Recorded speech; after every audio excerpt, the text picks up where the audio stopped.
It's time for the big one, Stairway to Heaven's guitar solo, the king of all solos. As one of a few key rite of passage songs, plenty of guitarists should already know how to play it, eyes closed, inside out. And if you don't, there are about a million videos showing you how.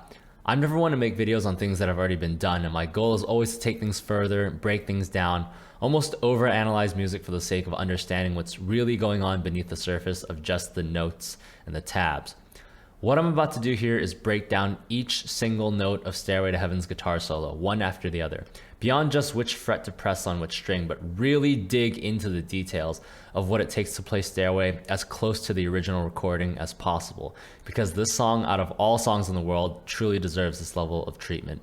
I'm going to do this in two parts. First, we're going to look at my tab, the one I created last summer. In the next video, I'm going to break down how I actually play this on the guitar. This is going to be a long video, so strap yourselves in. Here we are at the solo. Before I talk about a single note, let's just go ahead and listen to this.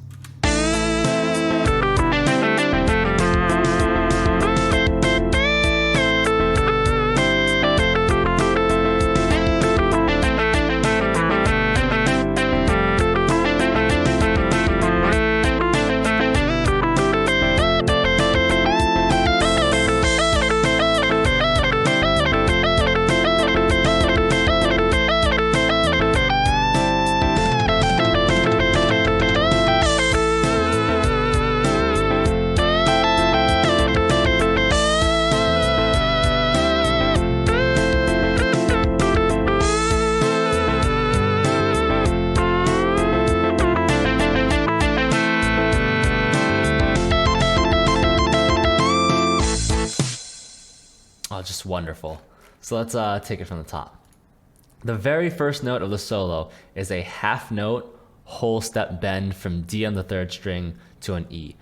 My goal when I made this tab was not just to get the notes right, but to actually make the playback sound like the studio recording itself, meaning that each note will include specific details like the appropriate legato, vibrato, and so on. This also means that the bends are timed out to match exactly the way that they sound on the record.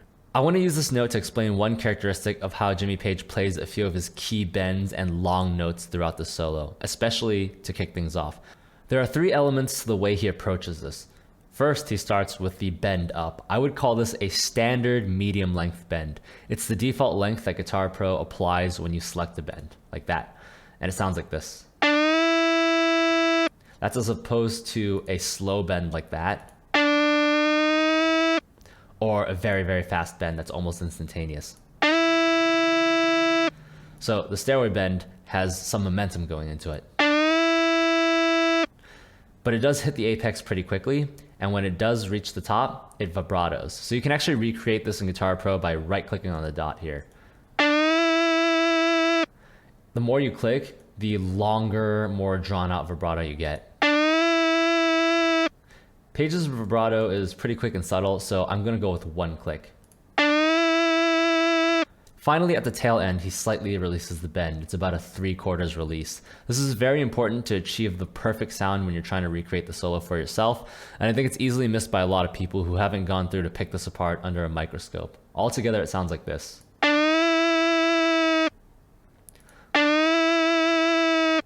So that's the first note. Not every single note needs to be analyzed like this, like the next part, which can be discussed as a whole bar, but at times I will stop to point out particular notes that I tend to see other people playing incorrectly when I watch their covers or look at their tabs. So following this bend, we get a pretty straightforward minor pentatonic scale run from A on the first string down to A on the fourth string. After that, Page hops the string up to the D and does consecutive pentatonic pull-offs before breaking out of the pentatonic scale and closing the run on a heavily vibratoed F, establishing the mode of the song as Aeolian, or the natural minor. So here's the line in full.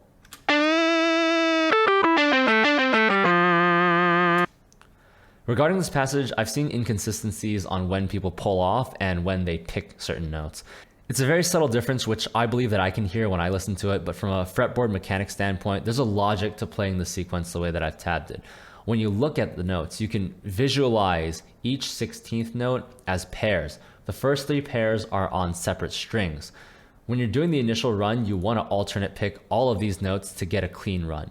It's always slightly more awkward to pull off on an up-picked note as well as on an off-beat. By that I mean when we count 16th notes as 1, E, and we want to avoid pulling off on E or and stick to doing it on ones and ands. So when the string hop comes into play, that actually resets the segmentation, it shifts it, and now you can see on the and note, these notes are paired. This is when you want to do pull-offs. From an economic standpoint, this is really the only way you would want to play this passage. So let's hear this in full and move on to the next line.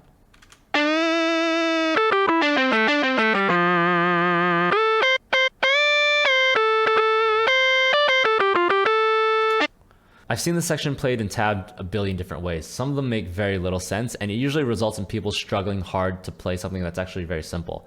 On all of these 8s, the Gs and Cs, there are no slides, no hammer-ons. These are all bends. Also, this looks like a bend release because of how Guitar Pro chooses to display it, but actually it is a pre-bend that is picked and then simply released. It only looks like it's a bend and release. Don't forget to staccato these 2 notes as well. Also, this line should be played in 5th fret position. So this bend should be played with your ring finger, and then these bends played with your pinky, allowing you to play these A's with your index finger, and then create this effect here, where you play the index finger on the first string, and then you slide your pinky up onto the second string into the same A note. Unfortunately, this tab suffers from a playback issue with Guitar Pro, where slides are played slightly earlier than supposed to. This is going to cause us to not sound like it does in the recording, which is unfortunate because it's actually tabbed on the proper beat. After we slide up, we're going to shift into the 8th fret position and then close with this sequence right here.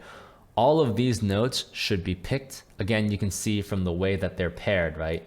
They're on opposite strings, except here, but there's really no need to hammer on.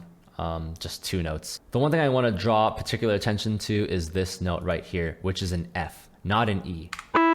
So some people are what we call pentatonic slaves. They only know the pentatonic box shapes, so they butcher a lot of these sequences in Stairway where Page is trying to harmonize the chord progression.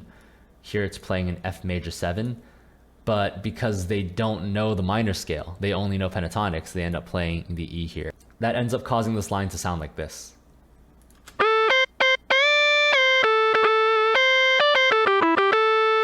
which is totally incorrect. The proper note is an F. So don't be a pentatonic slave. Let's hear the actual thing and we'll play it into the next line as well.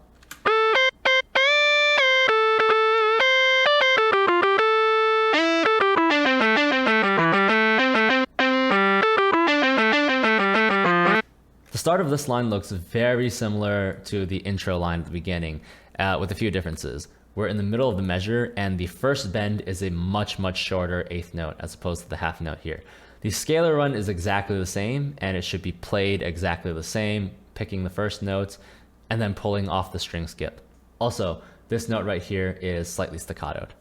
This G gets tabbed a few different ways. People try to force things like a slide down to the 5th fret from the 4th string, but any other way you play this is going to mess with your ability to pick back up with the next part. The best way to play this note, and I think the proper way, is to play the open G and use that time to get your fingers in position to restart the next scalar run. Once again, we have the same exact logic when it comes to picking note pairs that are on different strings and then doing legato pull-offs when the notes are paired on the same string.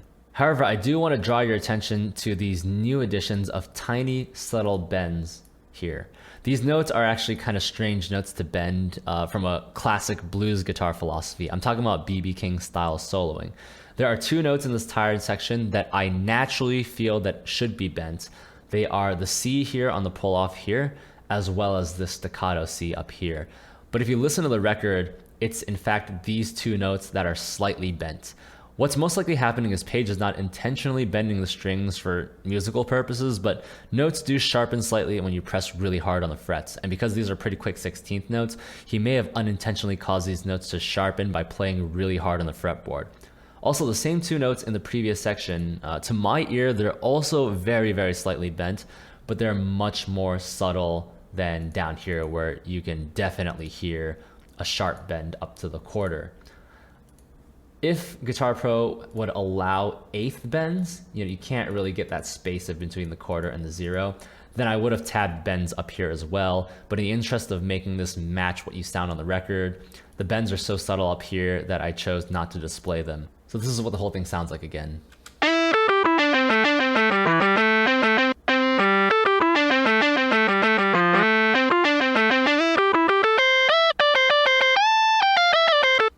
So you can hear that huge playback where this note comes in at the end of this measure. It's almost like a whole 16th note early.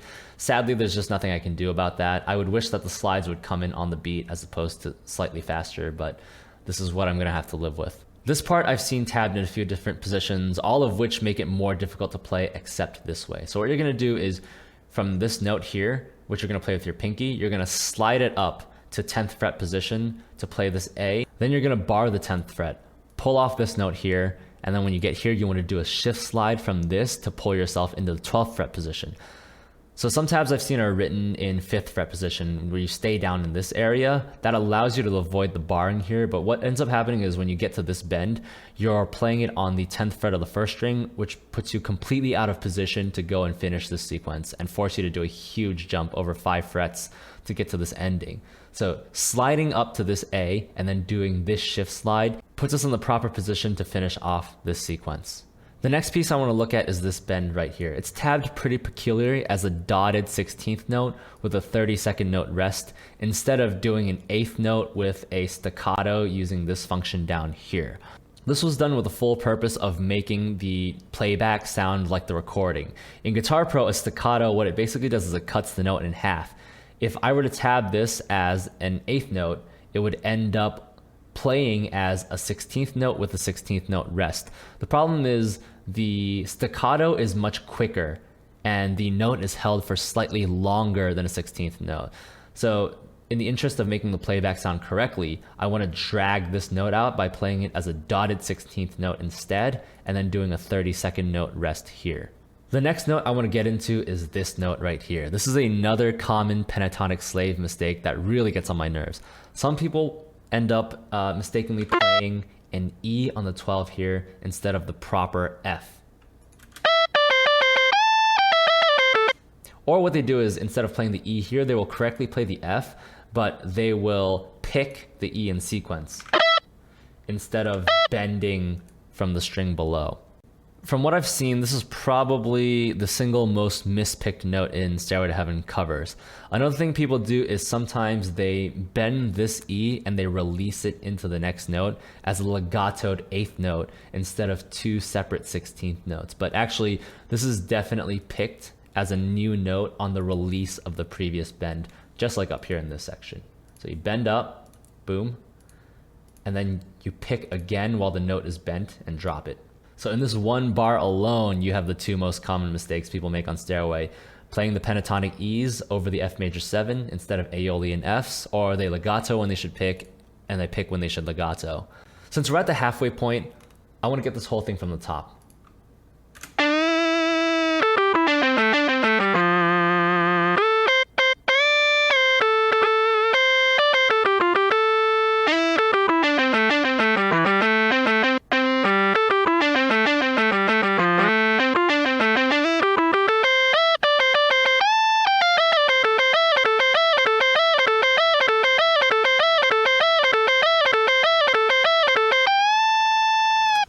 This section should go by in a breeze. I think everybody knows how to play this, but I want to talk about the way that it looks. It can seem a little odd. This note here, it's supposed to be a continuous bend and release, but there's more than one way you can perform a bend and release. Most of the time, we do them very smoothly like this. But when Jimmy Page plays this section in Stairway, it's actually much sharper. You have a smooth rise and then a very quick and jerky release like that. It's not something that's easily recreated in Guitar Pro, but there is a trick that I can use to simulate it. This note here in parentheses is what Guitar Pro calls a ghost note. It's kind of funny because actually in music theory, a ghost note is what Guitar Pro calls a dead note, but that's not irrelevant to the discussion at hand. More importantly is what happens in playback. When you use a Guitar Pro ghost note, what it does is it takes the note, it plays it individually, but much softer, and that allows me to achieve the exact sound that I'm trying to match here.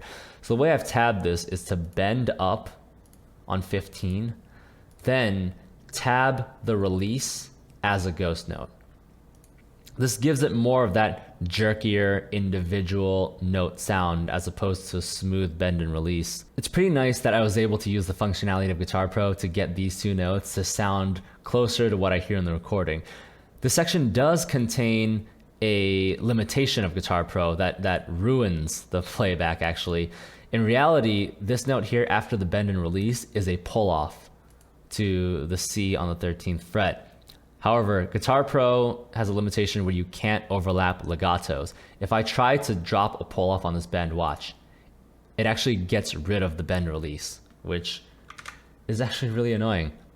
So even though the transition between these two notes sound great, the transition between these two notes do not, and it's just something that I'm gonna have to live with. Now at the end of the section, I wanna go into some details about this bend right here. One big mistake is I see a slight pause before jumping into the bend. Basically what happens is this 13 is played as an 8th note instead of the actual 16th note. What that sounds like is this.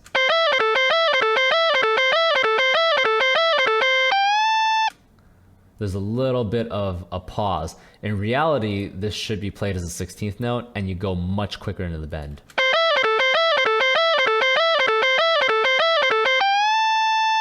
There should be no delay at all. Another thing about this bend is, at the very end, there is going to be a slight release, just like the perfect bend from the beginning of the song.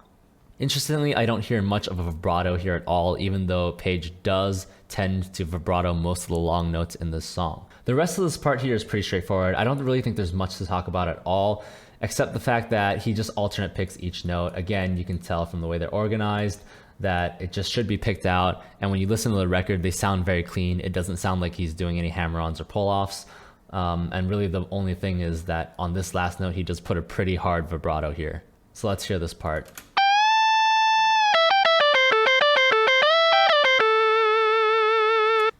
So this next line here is actually a line that I had to relearn from scratch when I started doing the tab.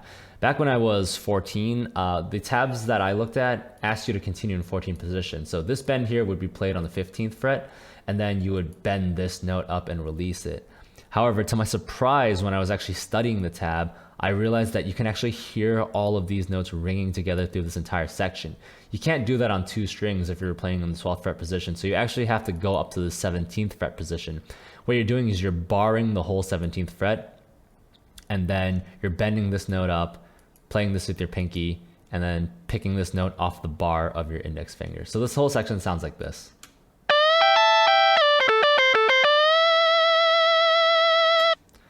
So the backside of this section gets a little bit complex actually. Here you have a pre-bend release, and then now look, I actually threw in another ghost note here. It looks a lot like the ghost note up in this section, but the situation is different. You'll notice that this ghost note actually does pull off correctly, and the reason this note exists was once again to actually give me the chance to tabulate this pull off here.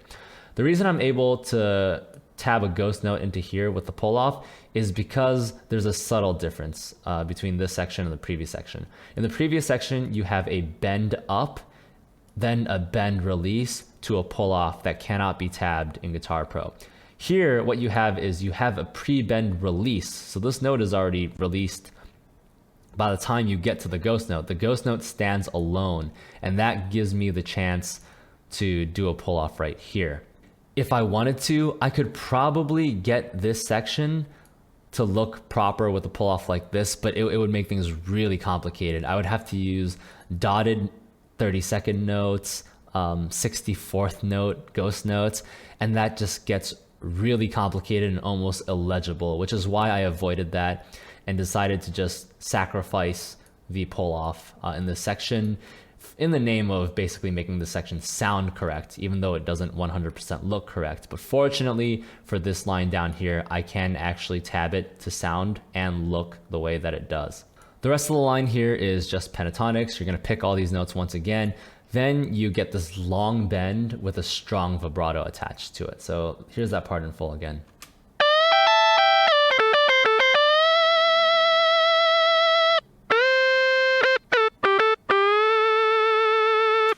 So this next part utilizes quick 1.5 bends. So these rise very sharply. And there's a few staccato notes here in the middle. I want to talk specifically about this third bend release right here. Technically, this should be tabbed as the release of the pre-bent 1.5 note here. However, you'll actually notice that this is tabbed instead as a full bend, because what happens is Jimmy Page doesn't pick this note until he started to release the bend off of here. So it sounds closer to the release off a full bend, and in reality the release is so quick you don't really hear it anyway. So in the interest of making the sound correct, I tabbed it as a release off the full. And what you're supposed to do is you're supposed to just start releasing this really fast and then pick the note as you're coming down. The last bend here is another classic Page long bend with a vibrato, just like the one here before. You don't see the vibrato bar, but it's actually tabbed there. As I can prove when I open this, you can see this is dotted, meaning that there is a vibrato if I play it. You can hear the vibrato. So if you look at the next measure, you can see that the vibrato bar shows up here. I think the issue is because this is a tie-in note over an empty bar, it's just some weird graphical bug with Guitar Pro that doesn't show the vibrato where it's supposed to be. And it just sticks it a little bit at the end right there. So the next part.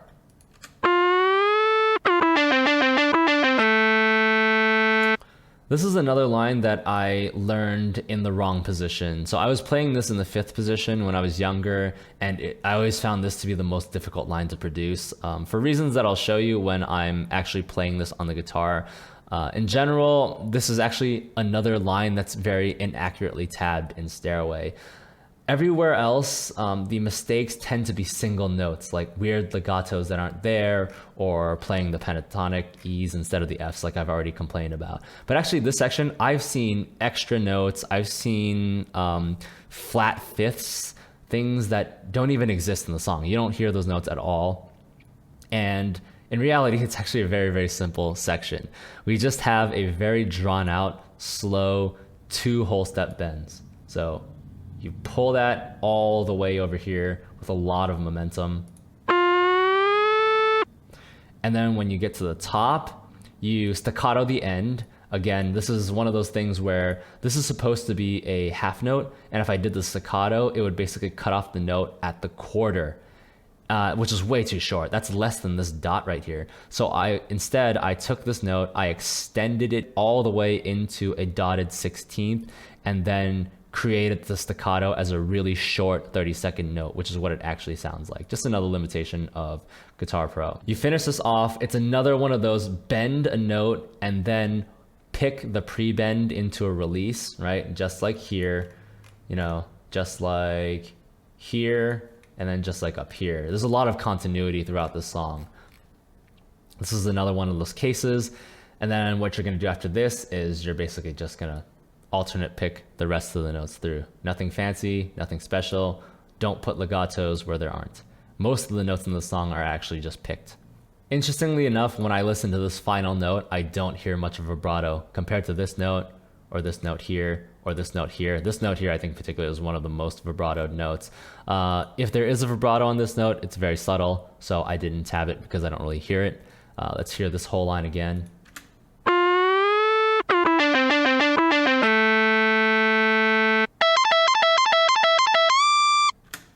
Yeah, okay, so this last measure here, I don't actually have to say anything about this. I think everybody knows how to play this. It's the most famous ending to a solo ever, and there is nothing spectacular about it except the way it sounds. So let's wrap it up by listening to the whole solo again, this time clean.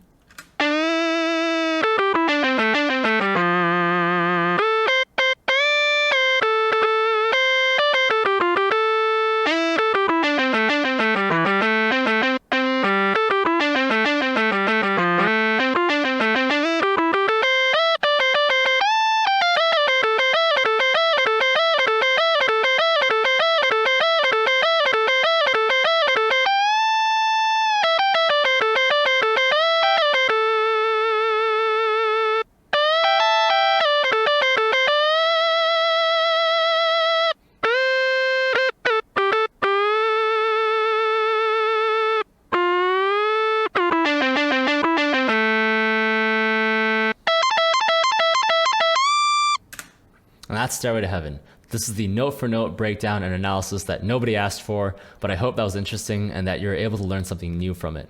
If you're as big of a fan as me and truly think that this is the best solo of all time, not overrated in any way, I want you to listen to that playback and compare it to the studio recording and tell me how good of a recreation that you think that this is. Now, as interesting as this video might be for some of you, I'm even more excited to get my guitar on and basically do the same exact explanation that I gave here, but with the ability to show you how you can actually make the notes sound exactly the way Jimmy Page played them. So if you thought I complained a lot about bad tabs and bad covers here, I'm not going to be holding any punches on the next one. In order to show you how to play it right, I'm going to have to show you how to play it wrong. This is already a pretty long video. The next one's probably going to be even longer, but hey, this is Stairway to Heaven. We're talking about the greatest guitar solo of all time, so I think it's definitely worth it.